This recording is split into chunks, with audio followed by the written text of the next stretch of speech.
Join. Okay, maybe I was just talking to myself there for a second, but we are live on Facebook. We are officially recording, and welcome to Out of Home Insider. We're bringing you tips, tricks, and insider insights on not only how to maximize your advertising investment, but make it more efficient. Anytime we can get more results, spend the same or less money, that's a good thing.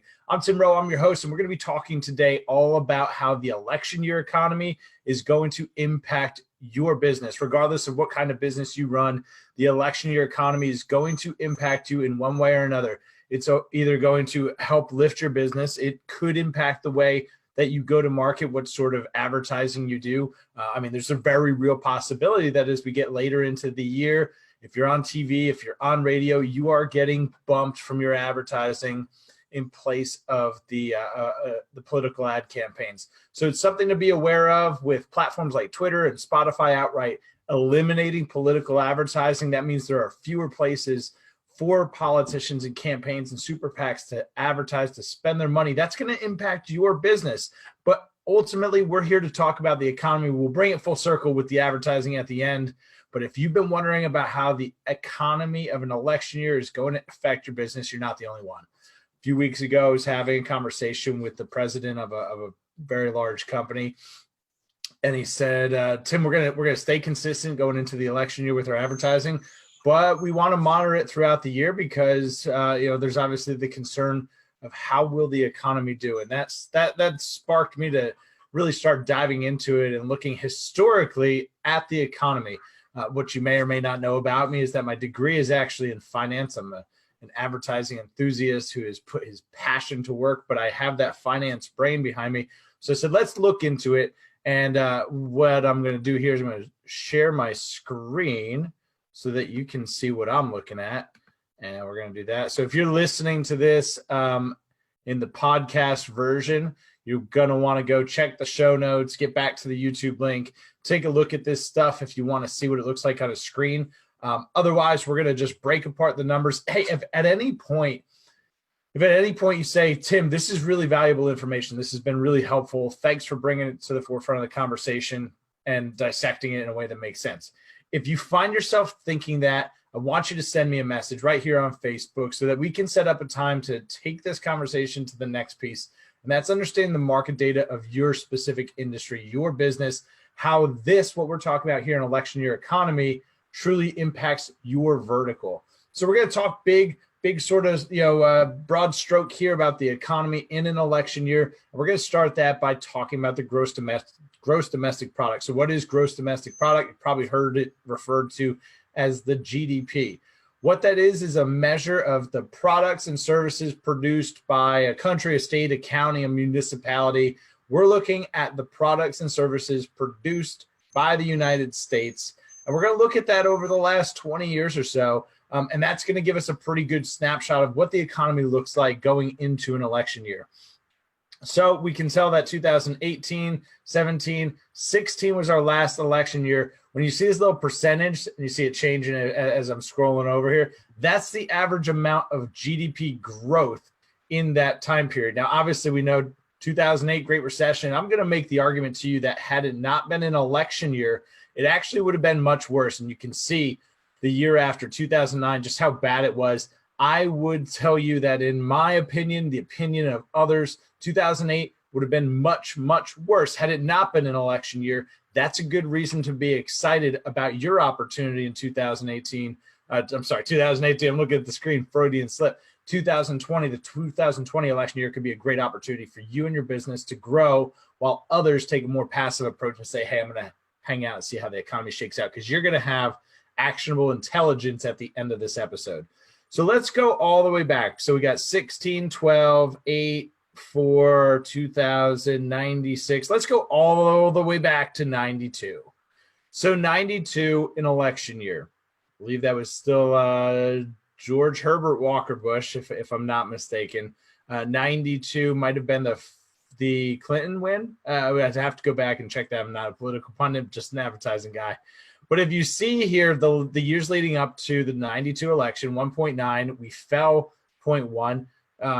Significant when you compare the growth of 90 to then a reversal, correction, if you will, in 91. But 92, strong. 93, 94, 95, 96. Another election year, you can see up significantly, up almost 50%. The election year of 96, GDP growth was up almost 50% year over. 97, 98, 99, 2000. You can see here record growth through these the Clinton administration here. 4.4, 4.5, 4.8, 4.1. Super strong, consistent all the way across the board. When you look at this 4.1 of 2000, comparing it to a decade before, you've almost doubled the GDP growth in less than a decade. Consistent election year production, no concerns yet. We see we're getting close to 2008. 1, 2, 3, and 4. You can see 4, the best year in that election cycle. 1, 2, 3, and 4, election year best. Now, there were a number of factors why we had the recession of 2008. That's not an area that I'm an expert in, but it has to do with manipulation of derivatives, an unstable market behind the whole, obviously, the mortgage-backed securities industry. There were a lot of things going on behind the scenes that weren't directly affected by the actual production of the country. Some lending practices for a different day. But again, I would submit to you that based on what we've seen, the 18 years leading up to, that you've consistently seen strong GDP growth in election years. 2008 would have been a lot worse had it not been election year. 2012 election year, you can see it's up over 11. 13, 14, 15, 16, an interesting election. Obviously, again, we're not going to get into the political stuff, but it was an interesting election because there was so much uncertainty. You've got a newcomer to the stage. You sort of had all the things baked in with the Democratic candidate. The story had already been told, and there were concerns within the markets. We didn't know how it was going to shake out. 17, 18, then the number for 19 is up again. And I would tell you that 20 is going to be a strong GDP growth year. So when we look at the picture across the board, GDP has been pretty consistent in election years. But here's really the thing that we care about. How much are people spending, right? That consumer confidence. Are people spending money or not?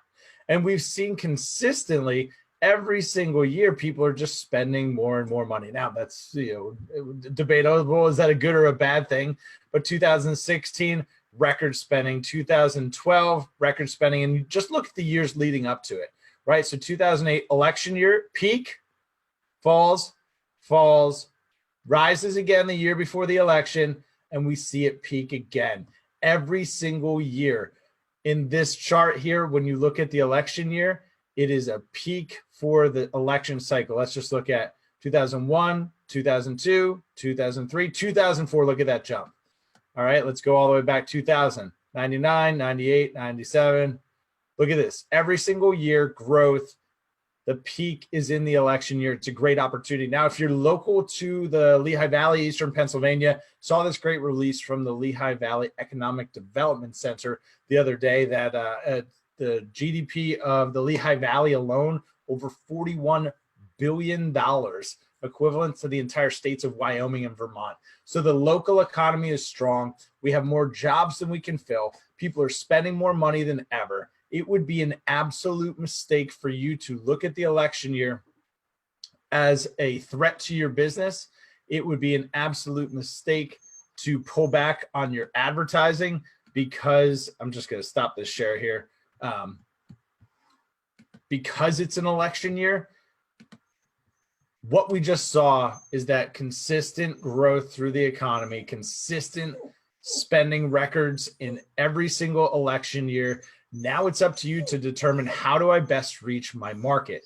And that starts with a concept that I call the 80-20 rule. Some people know it more formally as the Pareto principle, but it's really just understand that. Where do 80% of my customers come from? Where do they live? Where do they work? Where do they play? What is the product line that 80% of my revenue comes from?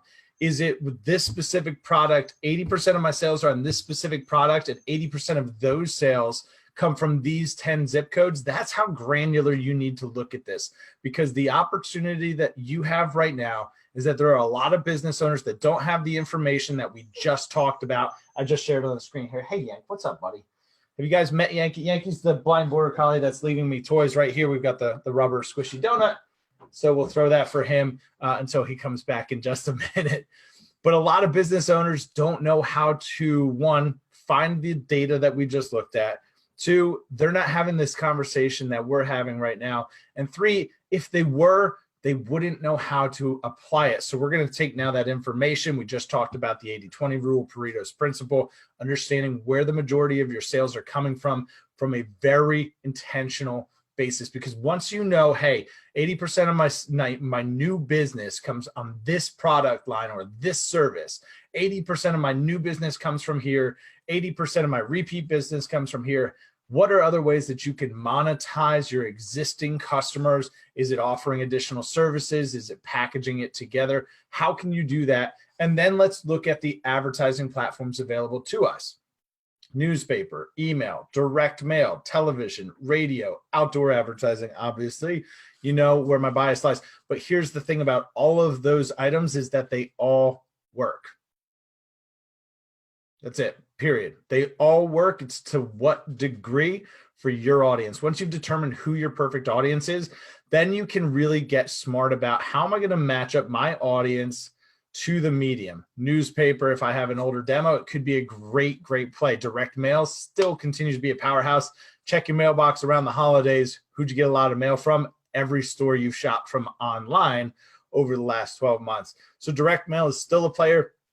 Television, radio, it's just different. They're all just different mediums. So we know that Twitter and Spotify are both not accepting political advertising. So if those are platforms for you in 2020 that are really great for connecting with your core audience, awesome. You're not going to have too much competition there in way of political advertising. You may still have competition in other people in your space, but you're not going to have competition there for political space. And that's really important, again, because the advertisers that are on TV and radio, once it gets close to November, those last 60 days, do not be surprised when your schedule gets bumped and all runs and make good in December. But it's going to be too late at that point. You're going to miss too much of your advertising around the busiest shopping time of the year. That's not a time you want to be getting bumped from TV and radio. So you need to really look at it and say, okay, where is my audience? How do I best reach them? Maybe it's social media. Maybe it's Facebook and Instagram ads. Interesting thing about Facebook and Instagram is Facebook just came out with a study that said Facebook ads work better when you combine it with out-of-home advertising. That's right. Facebook put together an entire case study that said we want to test outdoor alone, Facebook and Instagram alone, and then the combination of the two. And what they found was that their results, their actual conversion of getting people to take the action that they wanted to, and there were a few different businesses that they tried this with, was 30 to 40% higher. Now, why is that so exciting? Because in 2017, Nielsen did a study about out of home. Oh, we might be getting a Yankee appearance. Yay, come here. Oh, he just jumped up right here. Let's see, another toss. 2017, Nielsen did a study comparing television, radio, print advertising, and outdoor advertising in each of their respective abilities to drive more people onto Google to look you up, more people onto Facebook and Instagram to interact with your brand, look up your brand, see what you're all about, interact with Twitter, tweeting about the actual creative. If you go onto Twitter right now and just go into the explore function, search billboard ads. It's one of my favorite things to do if I'm feeling a little bit bored, because there's all sorts of people having conversations about billboards that they've seen. They're not billboard advertisers. They're just Joe Schmo walking down the street going, hey, that billboard, it resonates with me. Political, it is an opportunity for politicians to get into. If somebody at this point is watching it and is a candidate or knows a candidate, tremendous opportunity because of the targeting. But specifically for small businesses, it's one area where there's not as much competition from political advertising. And the really cool part is there's no policy that says, hey, campaign X came in and they're demanding that they buy this much inventory. You need to take off, Bill's Body Shop down the street or Tina's Salon from across town. There's nothing like that. So once you're on that space, it's yours, it's protected. You don't have anything to worry about. Now, the really cool thing back to that Nielsen study, that Nielsen study found was that outdoor advertising drives more people to search on Google, Bing, Ask, those types of search engine sites. It drives more people to look you up online than TV, radio, and print combined on a dollar for dollar basis. Tim, what the heck does all that mean? Let's simplify it real easy. If you're spending $5,000 on television, $5,000 on radio, and $5,000 on newspaper, $15,000.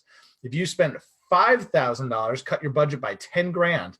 If you spent just $5,000 on outdoor advertising, you would drive as many people online to look up your business. So if you've got a great website, if you're spending money on search engine marketing, if you're spending money on search engine optimization, which are all based on people looking you up, then this is a component of your media mix that you have to consider, right? So a few advantages. It's more efficient on a dollar for dollar basis than all three of those mediums. You're never going to get bumped.